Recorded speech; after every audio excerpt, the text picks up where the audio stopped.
I went to a couple of interviews, but they just didn't. They saw like my chronic illness and was like, oh no. So I kind of just thought I'll try an apprenticeship and see how that went. And to be fair, probably the best idea that I had.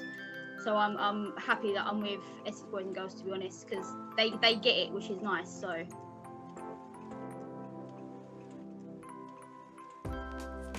How did you find the transition, finally getting into work, and the whole process of getting into coach corps?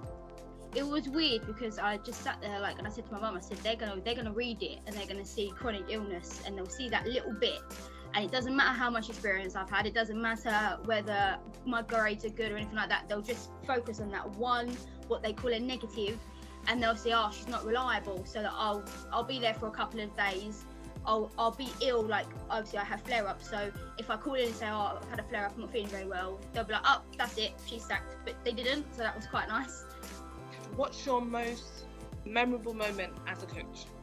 I was at Holiday Hunger in Chelmsford, and one of the girls come up to me and said, why are you coaching football?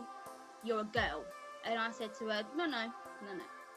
I said, I can tell you many people who play male-based sports. And she said, okay, show me. So I got the Google up and I said, look, there's this lady. And she said, okay, so am I allowed to play football? I said, you're allowed to do whatever you want to do, sweetie. You do what you want to do, obviously within reason. Do whatever you want to do, put your heart to it. And she came to youth club last Friday and she came up to me and she went, I've joined a football team. It's got all boys in it. I'm the only girl, but I'm showing them who's boss. And I thought to myself, you are a little angel. You are so. She actually made me cry. I was like, you are so sweet. I was like, that's actually unbelievable. And we played football that night, and she literally put the boys in their place. She's so good. But she doubts herself because everyone tells her it's a boys' sport, and it's not. It's just a sport that is male dominated. But it doesn't stop you from playing. What kind of development would you like to see women in sport? Like, how would you like them to develop?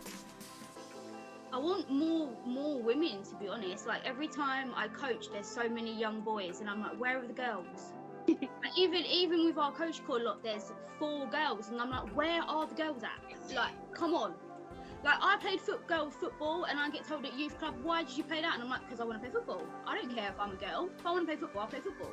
And that's where I think people go wrong. They see it as a men's sport, and they see it as, like, as well with the Olympics, like gymnastics, for example. Oh, it's a girls' sport. No, it's not. Because Niall Wilson's a champion. He's male.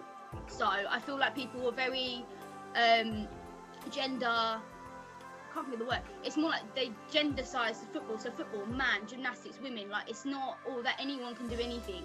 But I think people genderize it way too much for it to be a sport for everyone. Even with disabilities as well. They're like, oh no, like for me, when I'm not well, if I'm in my chair, oh no, you can't play football, you're in a chair.